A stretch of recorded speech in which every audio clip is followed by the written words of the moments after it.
Good morning, Moonies. Welcome back to Which is the Moon. I'm your Monday hostess, Natalie. This week's topic is Prana, or as I've also heard it pronounced, Prana. Now, the most simple definition of Prana is breath, the life force, that which sustains us as living creatures. I'm not as well versed in Ayurvedic and Vedic medicines as I probably should be. I am in the process of learning. I'm taking a few courses and I'm looking at a few things. I do have some notes from my Book of Shadows that I'm going to reference for this video, but I'm sure that you will probably get a lot more information from the other hosts this week, particularly Quentin. I would recommend tuning into his video on Friday because he's probably a little better versed in this than I am. However, as I stated, the most basic idea of prana is that prana is breath.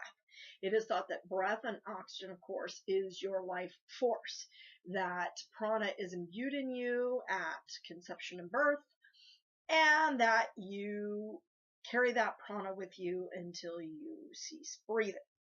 Now, the earliest reference to prana is in some of the Hindu texts, and it dates back roughly 3,000 years, I think is what I read was the earliest reference. In fact, let me check that. Let's see here.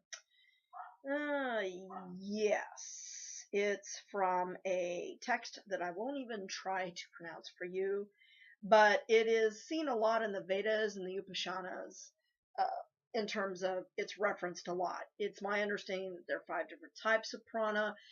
And prana originates both from the lungs and from the large intestine. Those are the 2 main types of prana that we utilize through our lifetime. That prana comes not only from our lungs, from the air that we breathe, but also intaken by good food. When you eat good food, that brings you prana. So prana really, in my mind, means your life force.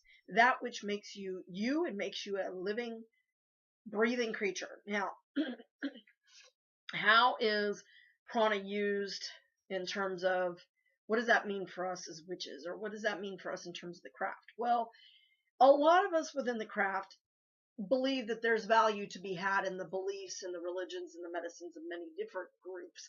And so a lot of us will explore these various different paths and absorb things that seem to resonate with us and make sense. When you are talking about breath,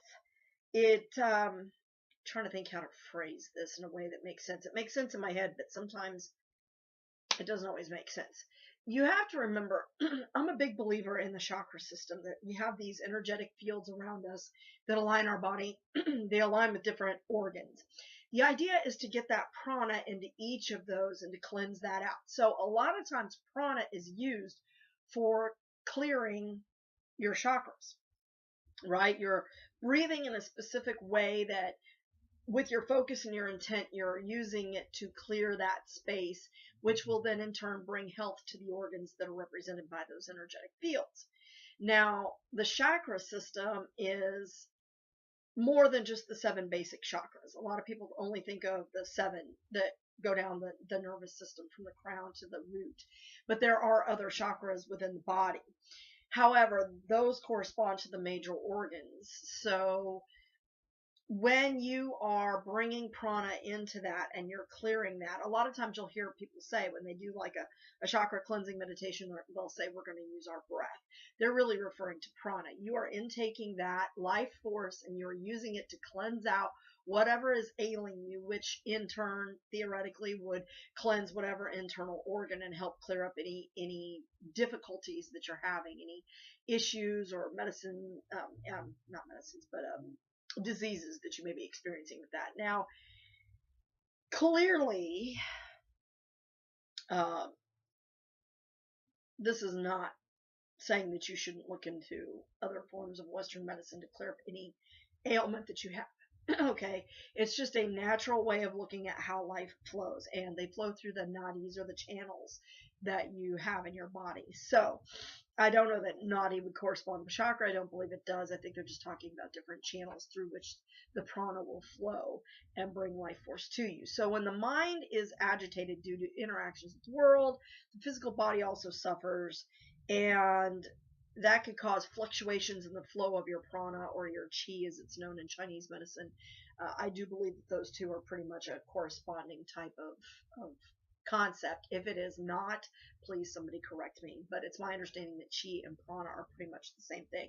It refers to the life force that flows through you from the time you're born to the time you die. So, you know, there are many. Now, there's a term that I came across in some of my research called pranayama. And I'm a little confused about this concept because I've seen it used in two different ways, and it could refer to both of these things, and maybe I'm just not connecting that it refers to both. Pranayama comes from two Sanskrit words meaning life force, prana, and ayama, which means exhalation. So it's basically your exhale of breath, right?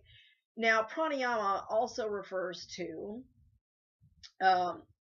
techniques used to cleanse the body using prana. Okay, so you're taking in the positive life force and you're using that to cleanse out various areas. However, I have also seen, I believe the author's name was Mohan, A.G. Mohan. A.G. Mohan stated that your goal with pranayama is to recover from an illness. Okay, however, I've seen in certain yoga practices, I've seen that pranayama actually refers to the time that you stop breathing, that it's the cessation of your breath, and that's when you pass into the spirit realm. So, in short, and this video is going to be short because, like I said, this is an area in which I am learning, so please bear with me. But prana refers ultimately to the life force that flows within you. Prana can be used. Controlled breathing can increase your prana or increase your chi and realign your chi or your prana and get you flowing in the way that you need to be. When there are blockages, then that force is not flowing through your body as it should. And so your idea, especially like in meditative practices, is to utilize that breath and that prana in a way that it's going to realign your body and your spirit in a way that they combine and you are in a good place, basically. So using breathing techniques is a way to increase the flow of your prana or improve the flow of prana through your body and getting your body back into alignment with your soul and your spirit and with the spirit realm and where you need to be, so that it's like this and not like this. So I do encourage you guys to watch the other hosts this week. I am certain that they will be able to give you more information. If you are interested, there is a website. Let me see if I have it in my notes. I can't remember. What I did was when I first started researching, I Googled Ayurvedic medicine. I picked up a few books that are pretty good, but hold on, I'm trying to check some of my notes here. Oh, by the way, there are 5 major pranas, I believe it is, and they're called Vayus. There's prana, apana, udana, samana, and vyana. Okay, hold on. I'm not finding it in my notes now. There was a great book that I stumbled across, and I checked it out from the library. I haven't actually bought a copy of it. It was called Prana. But I did also look up, there's a good website on holistic medicine, on Ayurvedic medicine, and if I can get the link to that, I'll add it to the down bar. But I got a lot of good information there. That's where I realized that prana not only comes from our lungs, where we intake air, but also from the large intestine, where we intake the nutrients from our food. I never thought of food as being a source of prana, but absolutely it is, because you can't live without food, right? You can't live without air, and you can't live without food and water. So those things are essential to having good product flow in your body.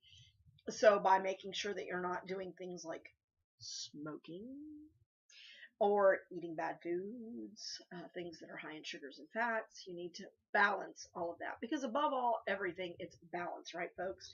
So balance is what keeps your prana flowing good, and by doing regular meditative and yogic practices where you are learning to control the flow of the prana in your body, you can actually feel a shift. I'm not kidding.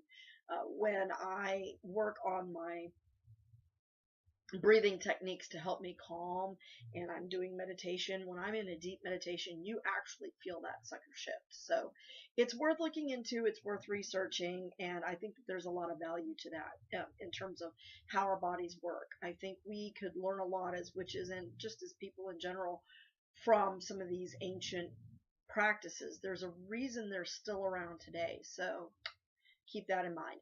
Thank you so much for watching. I'm sorry I couldn't be a little more informative with this video, but I hope that gives you at least a basic concept to move forward as you go through the rest of the videos this week. Thank you again for watching, and blessed be.